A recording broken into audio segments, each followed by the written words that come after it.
اللہ تبارک و تعالی نے قرآن مجید میں نبی رحمت علیہ الصلاۃ والسلام سے فرمایا ہے کہ اے محبوب علیہ السلام، بے شک ہم نے آپ کو خیر کثیر عطا فرمائی ہے۔ انا اعطیناک الکوثر، محبوب ہم نے آپ کو خیر کثیر دے دی۔ اب آپ اس کے جواب میں یہ کریں کہ فصلی لربک، اپنے رب کے لیے نماز پڑھیں، وانحر اور قربانی کریں، نماز پڑھیں اور قربانی کریں۔ ان شانئک ھو الابتر، آپ کا جو دشمن ہے وہ بے نام و نشان رہے گا، آپ کا دشمن۔ قربانی شعار اسلام میں سے ہے، قربانی اللہ کو بڑی محبوب ہے۔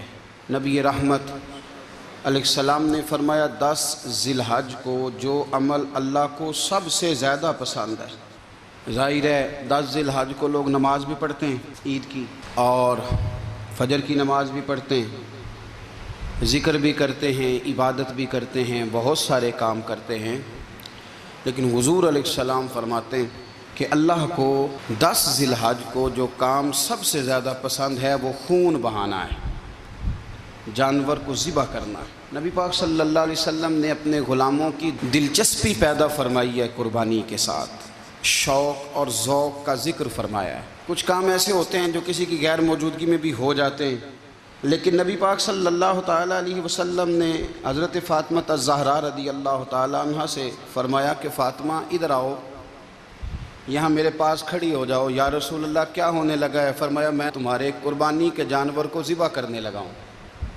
قریب کھڑا کر کے حضرت فاطمہ کو حضور نے ذبح فرمایا۔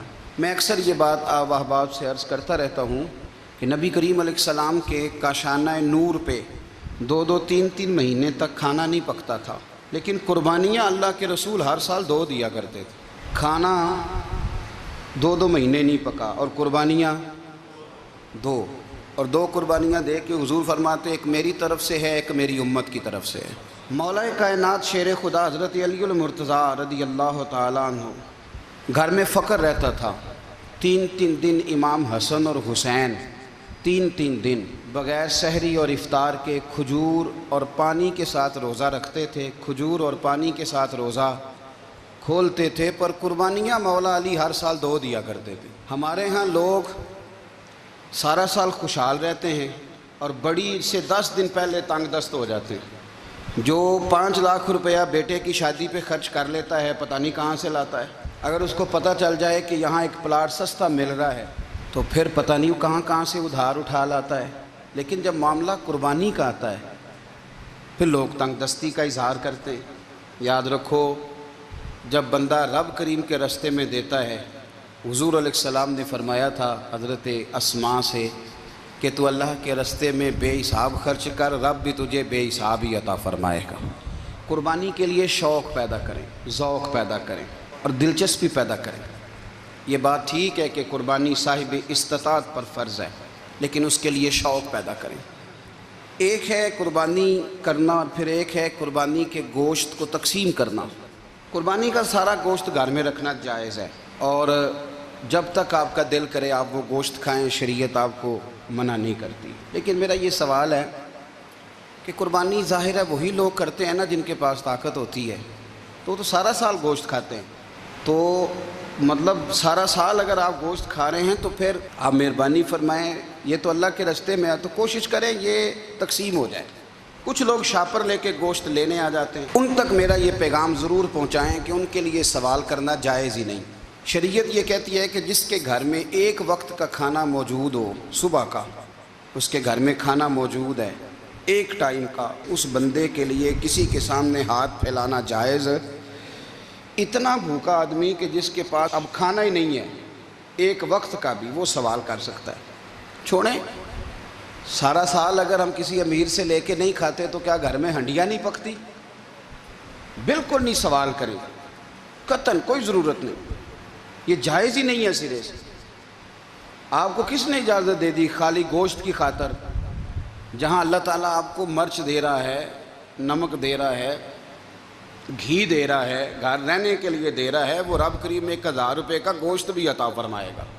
اور اس سے اگلی بات یہ کہ شکوہ بھی نہیں کرنا کہ فلانے نے اتنی قربانیاں کی تھی تو پتہ نہیں کہاں لے گیا ہے. اس نے کی تھی نا, پیسے کس کے تھے, ذبح کس نے کیا, تو آپ ذمہ دار ہیں کہ وہ کدھر لے کے گیا ہے. یہ بحث کرنے کی بھی اجازت دین ہمیں نہیں دیتا, تنقید کی بھی اجازت دین ہمیں. اس بات کو بھی ضرور ذہن میں رکھیں کہ ہم کہتے ہیں میں نے ابا جی کی اس سال کرنی ہے, اور پھر اگلے سال اماں جی کی کرنی ہے, اور پھر اس سے اگلے سال میں نے اپنی کرنی ہے. جس بندے کی جیب میں پیسے ہیں قربانی اس پر واجب ہے, اس کے ابا جی پر واجب نہیں. اگر ابا جی کے پاس الگ پیسے ہیں تو ابا جی پر قربانی واجب ہوگی. ہاں, اگر آپ کی جیب اجازت دیتی ہے تو آپ 3 قربانیاں خریدیں یا بڑے جانور میں 3 حصے ڈالیں, تو اب آپ 2 والدین کی ہو گئی, 1 آپ کی اپنی ہو گئی. لیکن جب تک آپ پر واجب قربانی آپ نہیں دیتے تب تک والدین کی قربانی دینا درست نہیں ہے, کیونکہ یہ دین میں واجب ہے. جو نماز آپ پہ فرض ہے وہ آپ نے پڑھنی ہے, اور جو ابا جی پہ فرض ہے وہ ابا جی نے پڑھنی ہے. اس مسئلے کو بھی ضرور ذہن نشین کریں. اس سے اگلی بات جو اور زیادہ ضروری ہے اس کا ضرور خیال فرمائیں. حصے ڈالے جاتے ہیں قربانی کے حصے, تو 6 حصے ہو گئے, اب 7واں حصہ مل نہیں رہا, تو ایک تگڑے سے بندے کے پاس جا کے مالدار سے کہا کہ چودھری صاحب حصہ ڈال لیں, ایک حصہ کم ہے.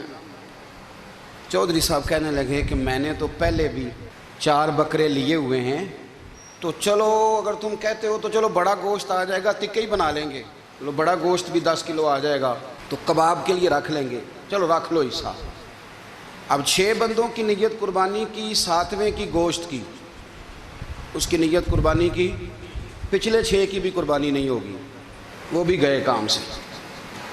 آپ اس بات کو سمجھیں کہ قربانی کا مطلب یہ ہے کہ خالص اللہ کی رضا کے لیے مخصوص وقت میں مخصوص جانور ذبح کرنا. اس لیے یہ ضرور توجہ کریں اس بات پر کہ ہم کئی لوگوں کو فورس کر کے شامل کر لیتے ہیں. بندہ مالدار ہوتا ہے, وہ بھی کہتا ہے چلو ٹھیک ہے کوئی حرج نہیں, لیکن وہ نامینیٹ کرے گا. اگر اس نے اپنی قربانی رکھ لیا تو پھر وہ بتائے گا یہ قربانی کس کی ہے, والدین کی ہے, کس کی ہے. تو قربانی اس ترتیب سے کریں کہ اس کے سارے مسائل سے آگاہی حاصل کریں.